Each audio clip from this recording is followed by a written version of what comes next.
Good morning. Magandang umaga po sa atin lahat.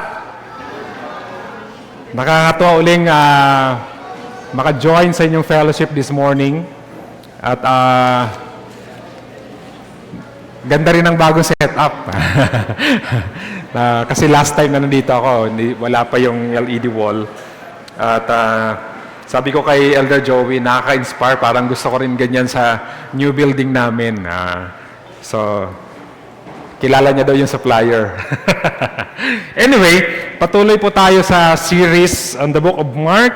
And we're going to go through, nasa Mark 14 pa rin po. And we'll go through verses 53 to 65 po. No? This is a very paano ba natin masabi? Graphic illustration ng isang bahagi ng buhay ni Kristo kung saan siya ay naharap sa korte. Nowadays, I think, sino dito yung hindi nagsa-social media? May isa. Mapalad si kuya na hindi napag-social media, hindi siya affected sa stress na nabibigay sa atin ng social media, especially in the last ilang months na ba o years siguro, but recently grabe yung mga may tawag na nga, di ba, parang Senetflix, parang katapat na siya ng Netflix kung anong nangyayari sa Senado. And natuwa ako kanina sa prayer time natin na included yung ating government, mga leaders sa ating panalangin dahil talaga namang role natin na pag-pray ang ating mga leaders and intervention ng Panginoon on what's going on nowadays. Di na po ako lalalim pa doon sa usaping politika kasi naniniwala naman po ako na lahat tayo dito may pagkakaiba ng mga views, So we'll not dig into that, okay? Pupunta tayo sa mensahe ng Panginoon ngayon. But in some instance siguro, di natin maiwasan parang mag-relate on what's going on nowadays. At hindi lang naman ito usaping sa Pilipinas, kundi even in the whole world, globally, may mga pangyayari ding hindi maganda, At affected din tayo doon dahil nga, like itong war sa Middle East, involved ang China, involved ang America, at affected tayo. Sabi nga ng isang analyst, pag nag-away daw yung mga elepante, ang mas kawawa yung mga ants, di ba? Mga insect, At hindi ramdam ng mga elepante yun sa laki nila, And sad to say, more often than not, tayo yung mga ants na naapektuhan, Yung mga everyday nagko-commute, so ramdam mo yung pagtaas ng gasolina, pagtaas ng pamasahe, pagtaas ng bilihin, and all that. At ito, recently din, sabi ko nga sa sarili ko, siguro, sabi ng misis ko pala sa akin, mag-ano ka nga, social media fasting. Kasi minsan, kusang lumalabas sa'yo yung mga rants mo.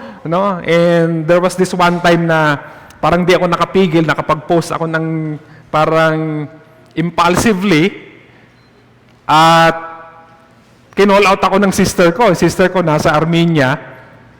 Sabi niya, brother, dahan-dahan sa mga post mo.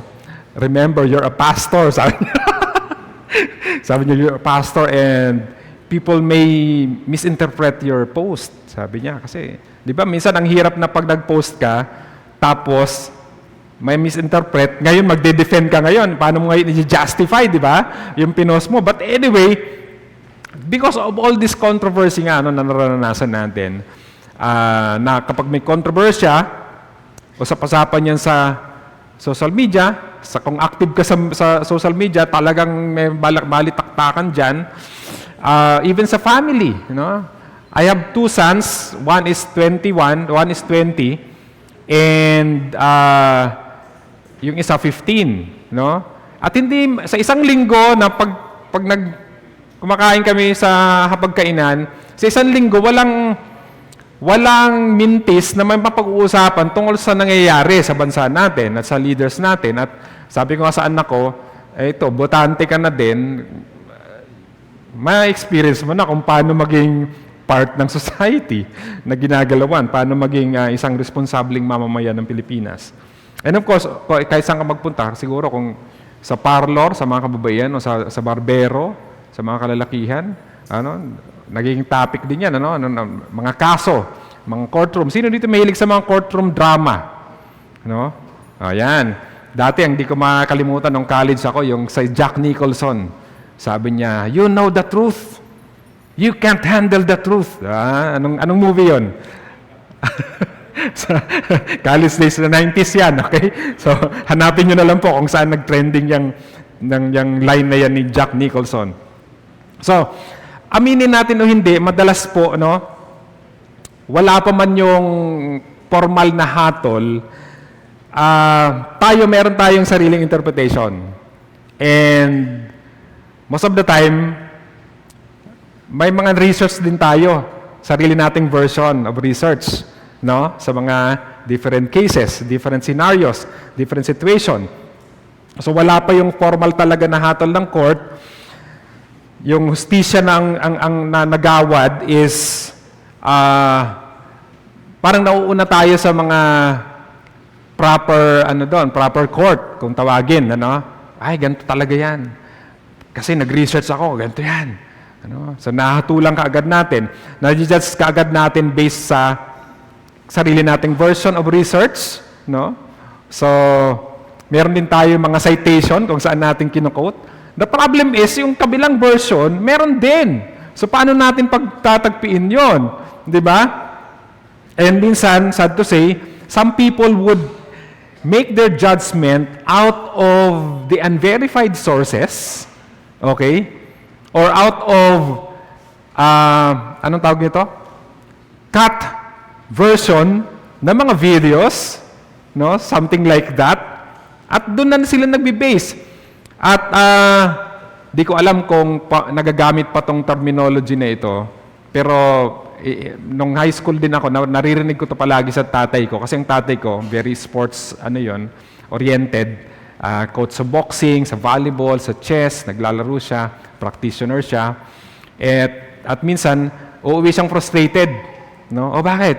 Talo yung player ko. Bakit? Lutong Macau eh. Familiar kayo sa term na yun, Lutong Macau.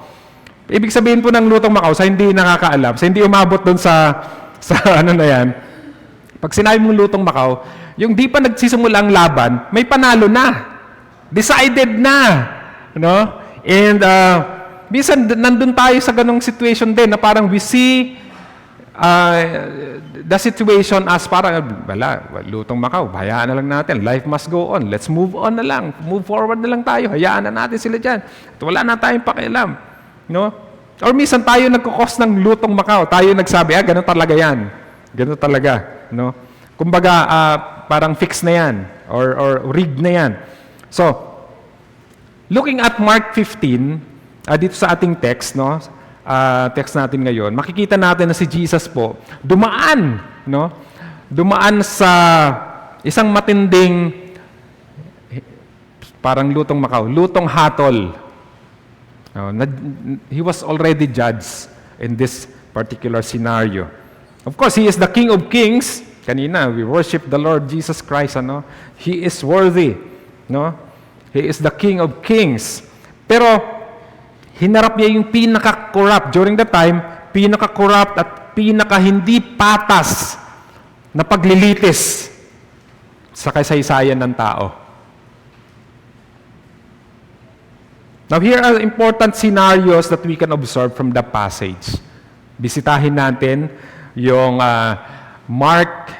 Ito kasunod, kung nandito po kayo sa last week, na prinis si Pastor Benji, kasunod din po ito, last week, you talked about the betrayal. Binitray si Jesus ng kanyang matatalik, malalapit na kaibigan. If you missed that preaching, nasa YouTube channel ng PBCC, pwede kayo mag-catch up doon. Now, let's go into some important scenarios from this passage. In verse 53 to 59, ito po yung the setup of unjust trial. Very obvious. Gusto kong tingnan yung ano. Wow, ang ganda oh. Kasi ibang view doon eh. Ganda talaga. Anyway, no? Now, the whole scenario, the whole passage, kaya sabi ko, napaka-graphic ng experience ito ni Jesus because this is the setup of an unjust trial. Na para mas maintindihan po natin ang bigat ng text, kailangan po nating silipin yung konting background ng scenario na ito, yung picture na yan. No? Na si Jesus po ay dinala sa bahay ng high priest. He was brought in the house of Caiaphas, kung saan nagtipon ang Sanhedrin. So as you can see, konting background, naplat na talaga yung pag-aresto kay Jesus. At ito, magkakasama na sila. No? Ready na sila sa pagdating ni Jesus Christ. Ito yung Supreme Court ng mga Jews during that time, the Sanhedrin. In verse 53, they took Jesus to the high priest and all the chief priests, the elders, and the teachers of the law came together. Sinong kasama ni Jesus? Oh, may kantasan yan, all by myself. At ang kanyang mga arresting officers.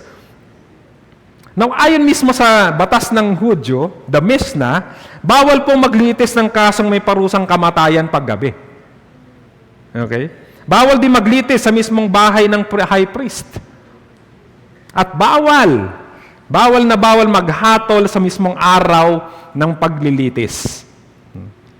Kailangan po, pinapalipas pa ang isang araw para makapag-isip ang hukom.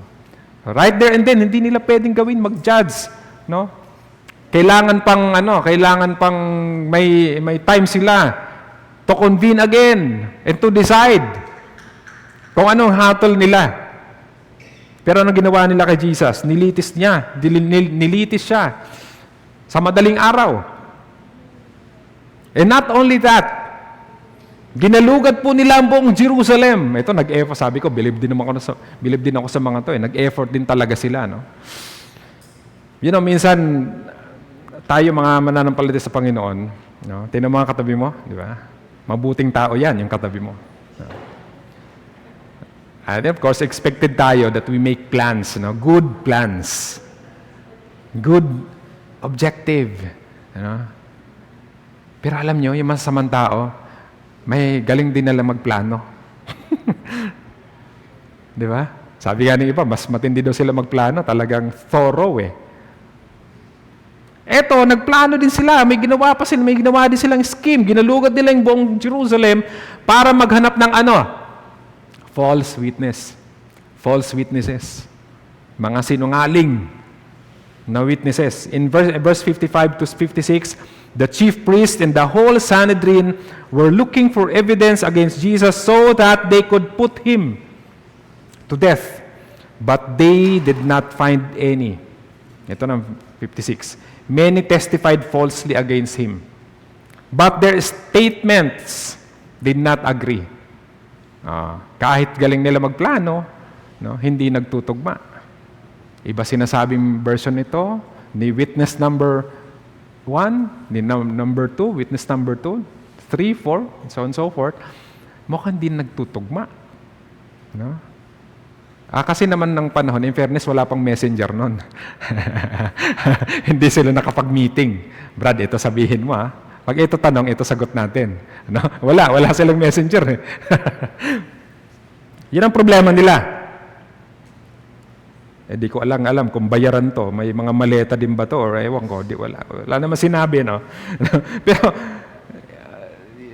hindi gumana ang kanilang false testimony, false witness. Hindi nagtutugma yung mga kwento. Nagkakabuhol-buhol sila sa kanilang version ng kanilang mga chismis, mga gawang kwento. No? Kanina nabanggit ko yung terminology na anong tawag nito? Lutong Macau. Meron pang isang the kangaroo court. So itong ginawa ng mga Sanhedrin, yan, the view, that view, para silang kangaroo court. Okay? Ano naman yung kangaroo court, Pastor? Dahil mong terminology ngayon, Parang pag may away sa isang barangay, no, may mga pagkakataon po sa atin, community, na kapag, for example, mahirap o walang kapit, yan, madaling baluktutin ang kwento. No? Nung nanood ako ng video ni Pastor Benji last Sunday, nahabag po ako sa kanya. Ano? Kasi nga, di ba, na-aksidente siya. Tapos, he thought okay na. Makaka-claim, nag-police report, ginawa niya tamang proseso. Kaso, nabaliktad pa rin ang kwento. Di ba? Saan ka naman na ikaw ang nakabangga, pero ang tama mo sa gilid? Di ba? Nandun kami sa Lucena, we were kasi 4 days yung youth camp. Last 2 days na kami dumating ng bunso ko kasi may activity siya sa school. So pagdating namin doon, sabi ko, kumusta? Sino yung mga pastors na nandito? Sabi ni Pastor Alban, yung organizer natin. Si Pastor Benji, hindi nakarating. Sabi ko, bakit? Kasi siya, I think siya ang first speaker na first day. Sabi niya, kasi na-aksidente. Ha? Ano nangyari? Pinakita yung picture. Tako sabi ko, basag yung salamin. Ano nangyari? Okay lang ba sila, pastor? Eh, may kasama pa pala siya. Di ba? Tapos sabi, so, parang no-brainer naman na pag tinignan mo yung tama ng kotse sa gilid eh. Di ba? Sabi ko, so, makaka-claim siya niyan. Confident din ako eh. Makaka-claim siya yan, very obvious eh. Pero yun nga, nung pinanood ko yung video, wala siya na-claim. Nabaliktad pa yung kwento, na twist, no? So, parang kangaroo court. So, and I think lahat tayo, one way or the other, nakaranas tayo ng mga unfair treatment. Sa work, ba't wala dito yung lapis? Nag-uuwi ng lapis ng stapler na hindi naman totoo. Sa school, para sa mga estudyante, kaninong kodigo to? Sa kanya. Ikaw ang tinuro. And most of us, if not all, I believe, nakaranas ng mga unfair treatment sa buhay natin. Napagbibintangan tayo, minsan yung mga taong di pa natin inaasahan na pagbibintangan tayo, sila ang nagbibintang sa atin, nabibiktima tayo ng mga marites. Ay, sorry ho, ako may marites ang pangalan dito, ha? Pero yung kabilang side po ng pagiging So, isang realidad ng buhay yan. At kaya ito, sa nangyari kay Jesus, we can say na even si Jesus na biktima niyan. Na even si Jesus nakaranas ng mga nararanasan din natin ngayon. He was falsely accused. No? Verse 57, then some stood up and gave their false testimony against him. At sabi nila, we heard him say, I will destroy this temple made with human hands, and in 3 days will build another not made with hands. Yet even then, their testimony did not agree. Mukhang maganda na ng kwento. Pero sabi dito sa verse, hindi pa rin tumugma. So si Jesus, nabiktima ng fake news, nabiktima ng hindi totoo, hindi accurate, at pawang kasinungalingan lamang. The unjust trial. Number 2, scenario, the power of dignified silence. Ano ngayon ang response si Jesus?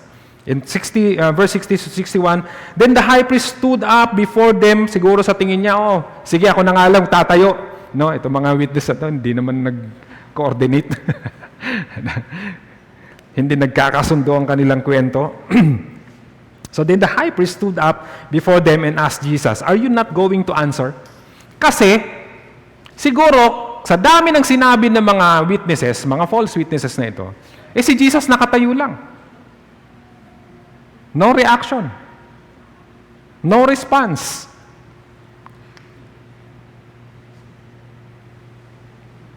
Lately, one day,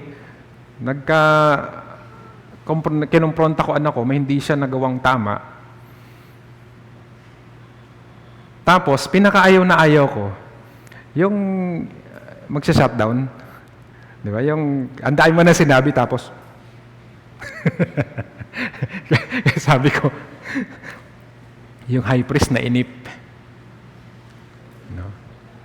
Parang dami ng hindi man lang mag-react to si Jesus. Sabi niya, are you not going, di ka man lang sasagot? Are you not going to answer? What is this testimony that these men are bringing against you? Ikaw nga magpaliwanag. But, see, verse 61, Jesus remained silent and gave no answer. Dahil walang napatunayang kasalanan, nainip ang high priest. Sabi niya, wala ka bang isasagot? Anong sagot ni Jesus? Wala. Silent. He remained silent. Bakit kaya nanahimik si Jesus? Dahil kaya takot siya? No.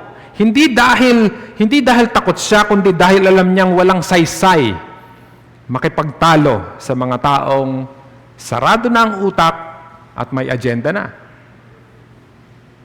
He knew it already. Ito sa kangaroo court. Lutong Macau ito. And Jesus goes along with the prophecy in Isaiah 53:7. It says there, He was oppressed and afflicted, yet He did not open His mouth. He was led like a lamb to the slaughter. As we all know, alam naman po natin ang buong kwento nito. If mag-fast forward tayo, hatulan siya ng kamatayan, ipapako siya sa krus. Ililibing siya. This is part of it. Kaya sabi ko nang inaaral ko, all along, Jesus was fulfilling the prophecy. Kahit yung silence niya, part yun ng prophecy of Him being the Messiah. Amen? Walang ibig sabihin, kumbaga sa isang sinditing nanonood ng mga play, mga, tawag nito? Na bawat actors, actress, may sari-sariling linya, may sari-sariling role. Up to the smallest detail, sinunod ni Jesus ang kanyang role, ang kanyang script, kumbaga.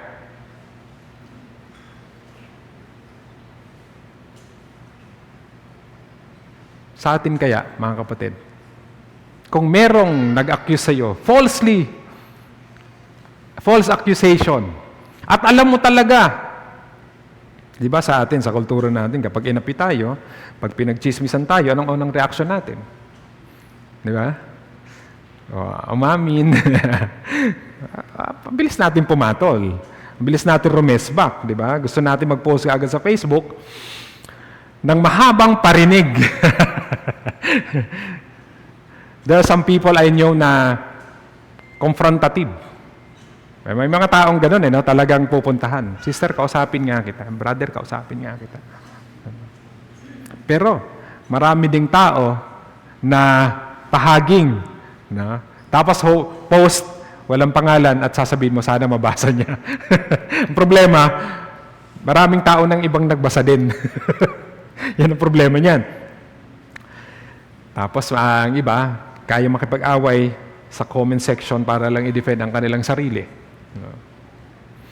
Pero dito si Jesus, pinakita niya ang kakaibang lakas. The strength or the power of silence. Ito na yung pinakamaingay na katahimikan. Okay? The deafening silence of Jesus. Kaya nga sabi ko, may panibago akong favorite verse bukod doon sa Jesus swept. Jesus stayed silent. Kaya nakita ko yung characteristic ni Jesus. Alam niya kung paano lumugar eh. Pag galit siya, talaga nagagalit siya. Pag kailangan niyang ipakita ang kanyang galit, ipapakita niya. Pag nalulungkot siya, nag-grieve siya, di ba? Namatay ang kanyang best friend, si Lazarus. Nanaghoy siya. Nag-grieve siya. Umiyak siya.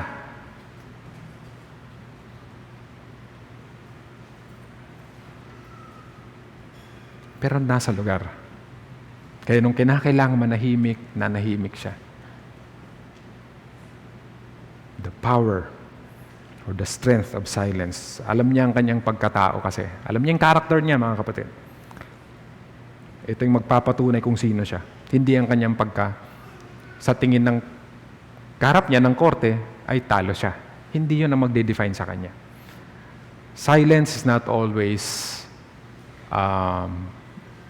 evidence of losing the game. Sino dito yung, may nag-viral na kabataan, yung nag-bike sa MOA? Napanood niyo yun? Ano? Senaryo. May nagbibideo kasi, random video lang naman, nagpapan siyang ganon. Tapos bumalik siya. Kasi may na-video siyang nagkukumprontahan na parehong nagbibisikleta. Yung isa, naka-mount pa sa kanyang bike, yung isa, nakatayo sa gilid niya. Ano? Na ganon. Tapos yung nangungumpronta, payat lang siya, very skinny, young teen, very skinny siya. Tapos yung kinukumpronta niya, di hamak na mas malaking katawan sa kanya. Tapos, kakakumpronta, binigwasan niya talaga. Left hook sa pool. Tanggal yung shades. Tapos di gumaganon-ganon yung sinuntok. Inundayan uli, pangalawa, right hook. Sa pool uli dito. Now, what this guy did? He moved forward. Alis siya. Kumalat sa, ito na nga di ba? Pag alam mo naman, nagba-viral yung mga ganyang video, kumalat ngayon. Ang dami ngayon nakiramay dun sa sa batang sinaktan. Sabi ng ibang mga netizens, paki-contact naman, papuntahin sa shop, may regalo ako sa kanya. Bibigyan ko siya ng shades, kasi mukhang nasira yung shades. Bibigyan ko siya ng jersey, bibigyan siya ng ganito, ganyan-ganyan. Tapos, yung nanapak, paki-contact din, bibigyan ko siya vitamins. Sabi na, kasi nga, payat skinny. Tapos may nag-effort talaga, in-interview yung bata, yung nasapak. O kuya, kumusta ka naman? Okay naman po, wala naman black eye, walang Sabi niya, natusok lang ako ng shades pagsapak sa akin. Sabi sa kanya, what made you leave the scene? Ito pala, it-turn out na Muay Thai artist, pala to? Muay Thai, ang tawag nito? Athlete, yung batang ito. Martial artist. So I could just imagine, kung siya, hindi pinigilan niya ang kanyang sarili, may paglalagyan yung nanapak sa kanya. Pero alam mo, nagpuri sa kanya sa social media world, yung restraint niya sa sarili niya. He chose to be silent, hindi rumesbak. Kasi, ang hugot ba nito? Sabi niya, actually, matagal na, buwan ang lumipas na nagkagirian, ganyan-ganyan. At di naman, minor lang yun, parang nagkaasaran lang, ganyan-ganyan. Sabi niya, di ko nga akalain na naalala pa. Parang ganun, kumbaga, wala naman talagang nonsense. Pero ganun pa man, sinapak siya. But then again, kaya sabi ko, marunong lumagar yung bata. Kaya sabi ng karamihan, pinalaki siya ng tama ng kanyang mga magulang. Of course, may iba-iba din view. Kasi may nagsabi naman, kung ako magulang yan, may paglalagyan bata. So, magkakaiba din naman ng view. But anyway, going back to this scenario with Jesus, what we can see is, He demonstrated restraint, si Jesus. In the midst of chaos, tahimik siya. I could just imagine nung kasama niya si Peter at ang iba pang disciple sa bangka. Ang laki-laki na ng mga waves, ang bigat, ang lakas-lakas na ng bagyo. Si Jesus tulog. That's the second point. Second scenario. The third one is the bold declaration of truth. Eto na ngayon.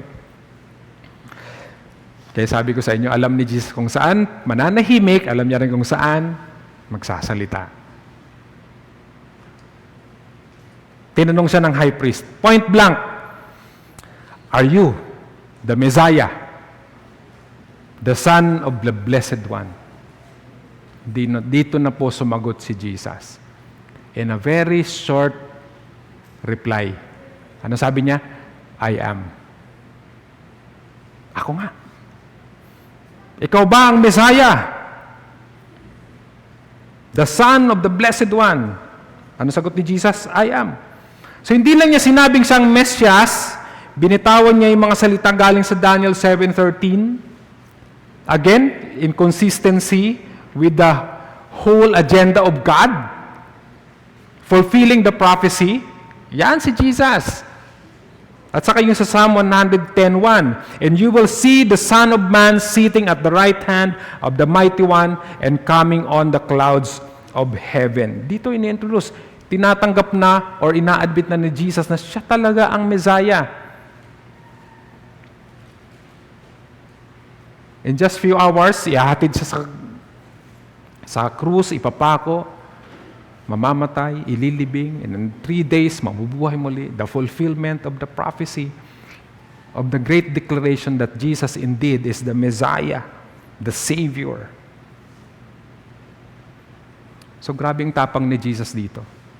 Ang tapang niya na nga sa pagiging tahimik, ang tapang niya nung nagsalita siya.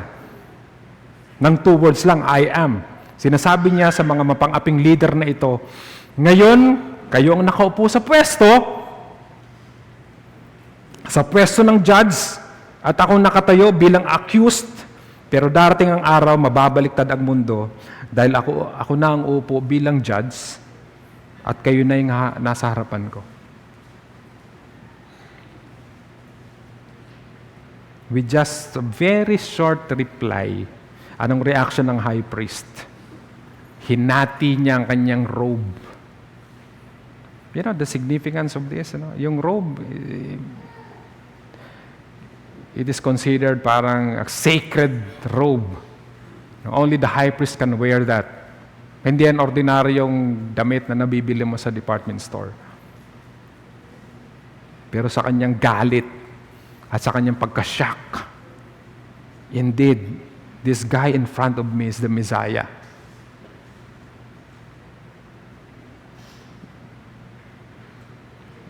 At hinatulan niya si Jesus na blasphemy o paglalapas tangan sa Diyos. Parang siya nang na-corner, yung high priest. Wala na siyang... Sa pag-admit ni Jesus na siyang Messiah, yung high priest ang na-corner. Siya na yung walang mapagmapuntahan. Then he said, the high priest tore his clothes, and he said, "Why do we need any more witnesses?" He asked, "You have heard the blasphemy. What do you think?" The bold declaration of Jesus. Naiba yung game.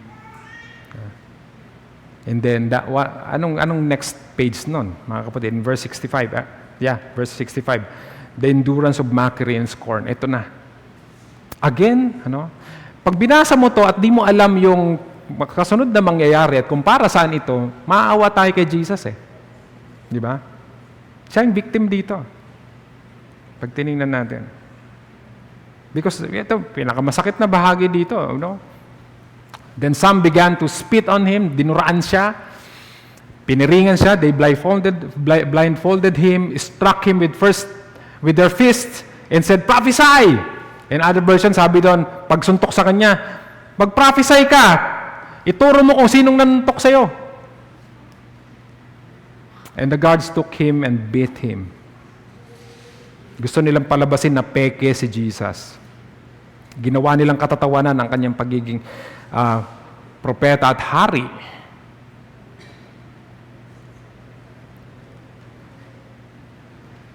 Sabi sa 1 Peter 2:23-24, when they hurled their insults at him, what happened? He did not retaliate. When he suffered, he made no threats.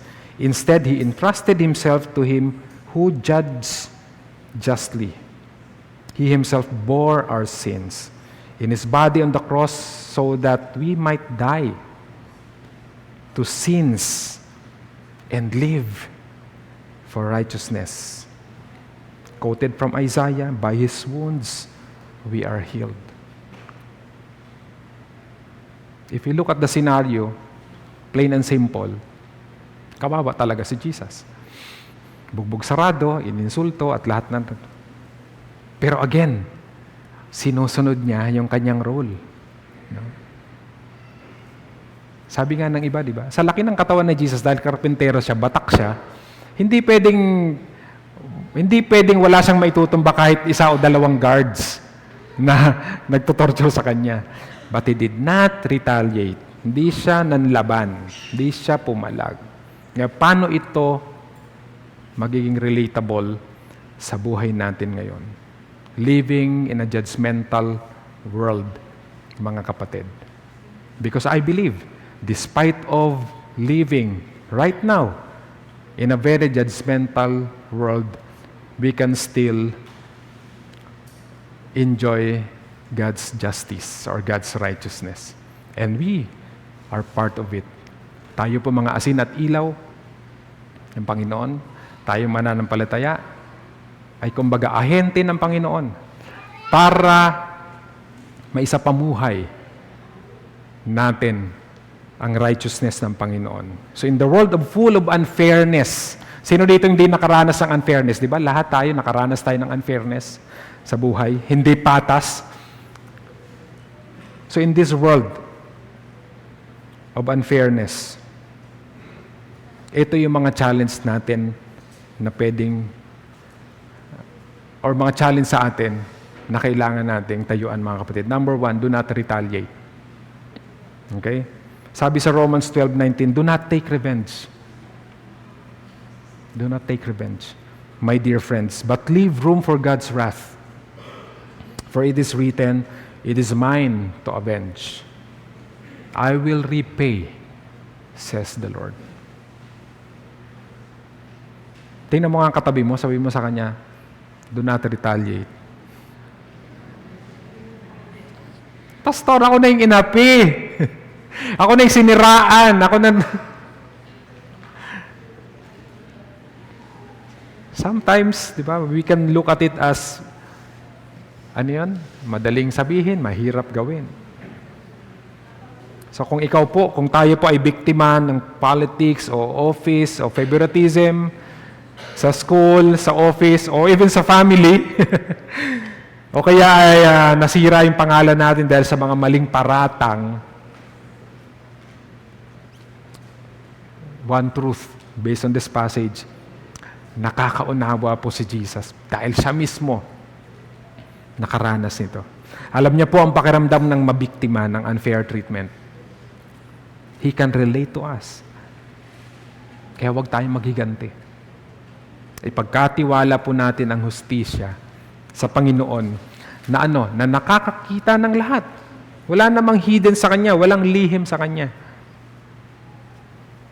So what can we do? If we cannot take revenge, we pray. Sumbong natin sa Panginoon.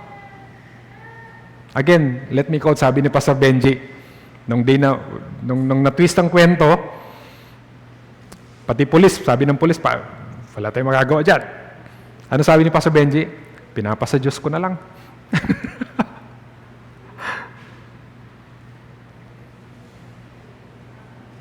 Second, search yourself. We search ourselves. No?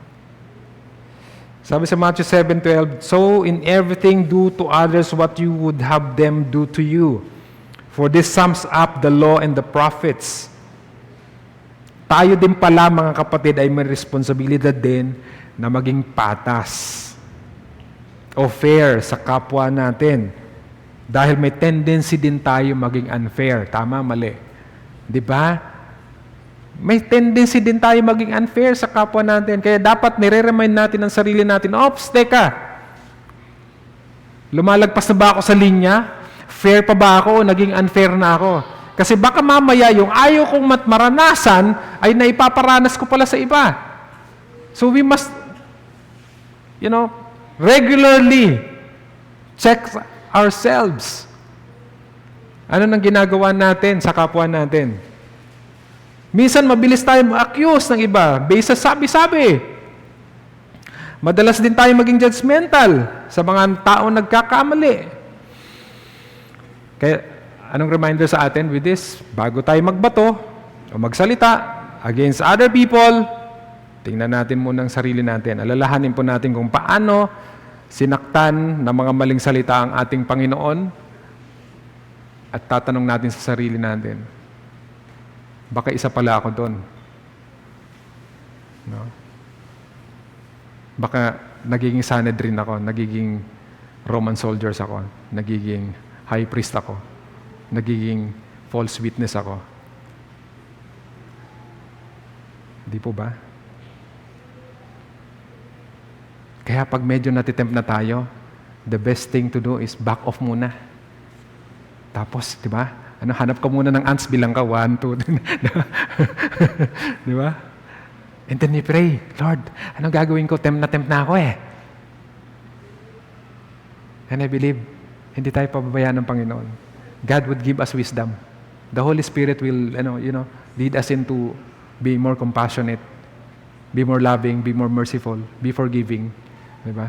Kasong minsan tayo, Lord, anong gagawin ko? Ops, tahimik ka muna, Lord. Nag-seek tayo pero di naman natin pinapakinggan. No? So we must have a sincere heart, full of compassion. We search ourselves. And the last one is stand for the truth. Very important to mga kapatid. Stand for the truth. Ephesians 6:14, stand firm then with the belt, sabihin nyo nga, belt of truth, buckled around your waist with the breastplate of righteousness in place. Stand up for the truth. Sino dito may belt? Kalalakihan, normal sa atin nagbe-belt na, no? Yung belt naman, of course, sa time nila Paul, hindi naman kagaya na sa atin dito. At of course, ang ginamit ni Paul dito na illustration, ginamit niya itong illustration, yung armor of God, may belt of faith, no? Sabi ko, ba't kaya yung faith, tinag niya sa belt? Kasi pala, sa mga sundalo nun, yung belt, doon nakakabit na rin, nakahook yung upper garment, upper armor, saka yung lower armor. Ibig sabihin, pag tinanggal mo yung belt, hubad din sila. Di ba? Tapos sa belt, may shield din dito sa harapan na nagpo-protect sa kanya. Tapos sa belt, doon nakasukbit ng mga armas.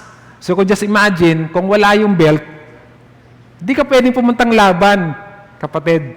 Di ba? At sa buhay Kristiyano, doon pala yung truth. Ibig sabihin mga kapatid, everything else ay nakakabit doon. Kung walang truth sa buhay natin, sino tayo? Anong papaniwalaan natin kung walang truth? Anong tatayuan natin kung walang truth? The Word of God is the Word of truth. Sabi ni Jesus, I'm the way, the truth, and the life. No one comes to the Father except through me. Kaya manindigan tayo. We stand on the truth. Manindigan tayo sa katotohanan. In a world of unfairness, in a world of a very judgmental world, we stand for the truth. Na ito nga si Jesus, di ba, kahit alam niyang papatayin siya, hindi niya itinanggi ang kanyang pagkakakilanlan bilang anak ng Diyos. Sa panahon natin ngayon, madali maki-blend in na lang eh. Di ba? Madali na lang makibagay sa mundo para lang ma-accept tayo, maging in sa barkada o sa lipunan. Tanong natin sa ating sarili ngayon, handa ba tayong manindigan para kay Kristo? Kahit tayo ay pagtawanan, kahit tayo ay cancel ng mundong ito, the belt of truth protects us and prepares us for the battle that is part of every Christian's life. Ang buhay natin dito, hindi lang ito ganito, na plain and simple. We are in a battle. Lagi tayong nasa digmaan. Labeling lang, with my title, labeling the world as judgmental, the world as unfair. We're in a battle because we are agents or soldiers of fairness. Amen? In a world full of unrighteousness, we are soldiers to rally righteousness. In a world that is with a generation of faithless generation, we are, in fact, the faithful servants of God. And that's the truth. In a world that is so dark, we are the light. And that's the truth. Kaya alamin natin ang truth. Kasi kung di natin alam ang truth, wala tayong tatayuan. Amen po ba? Sabihin mo sa katabi mo, alamin mo ang truth. No? And you stand on it. As I conclude, ang pagtitiis po ni Jesus ay parang Makikita natin in some views parang pagkatalo, pinagtawanan siya, dinuraan, hinatulan ng kamatayan, pero po, ang hindi po alam ng mga Sanhedrin, the twist of the story, di ba, mahilig tayo sa mga movie na may twist pagdating sa dulo, ganun pala yun. Ito ngayon yung ganun pala yun. Ang hindi alam ng mga Sanhedrin, ang kanyang pagkondena, ang siyang magiging daan para sa ating pagka-absuelto. Ulitin ko yan, Ang hindi alam ng Sanhedrin, akala niya he's on the winning side. Okay? Yung kangaroo court, they thought they're on the winning side na napin down nila si Jesus. Pinagtawanan nila, wala pala to. Anong ayam-ayam ka dyan? Ayan nga Di ka na makapalag, bugbog sarado ka na. But they never thought that as they are condemning Jesus, He is in the process of redeeming us. And here's the twist, Kung yung mga Sanhedrin na to, if later on they have a repentant heart, naligtas din siguro sila. Amen po ba? The condemnation of Jesus is our acquittal. That's the twist of the story. Sa harap ng trono ng Diyos, the death of Jesus indeed is our acquittal. Siya yung dumaan sa maling justice system para sa atin upang tayo po ay makatanggap ng totoong justice and blessing from the Father. Kaya mga kapatid, kung tayo po ay pinanghinaan ng loob dahil sa bigat o sa dumi ng mundong ito ang ginagalawan natin, let's just look at Jesus. Titingin lang tayo kay Jesus dahil siya yung judge na naging accused para po tayong lahat na guilty ay maituwid at ma-acquit ayon sa kanyang paningin. Kaya tingnan mo katabi mo, sabi mo sa kanya, we can do this. And we praise the Lord because we can do this. We can live a life of righteousness in despite of living in a judgmental world. Let's pray. Lord God, we thank you, God, for encouraging us today. Ang bigat ng senaryo na to, na-imagine namin yung paano dumaan si Jesus sa korte at mga maling sistema during that time. Pero in your sovereignty, it's all still part of the plan of our redemption. And so we give you glory, Lord God, for redeeming us, for giving us Jesus Christ to die on our behalf, to suffer ridicule, painful process, and dying on the cross. But He didn't stay there. He rose up again to complete the redemption process for all of us, sinners. And so, Lord, accept and receive our praise and worship today because you deserve all the honor and glory. We pray this in Jesus' name. Amen and amen. God bless.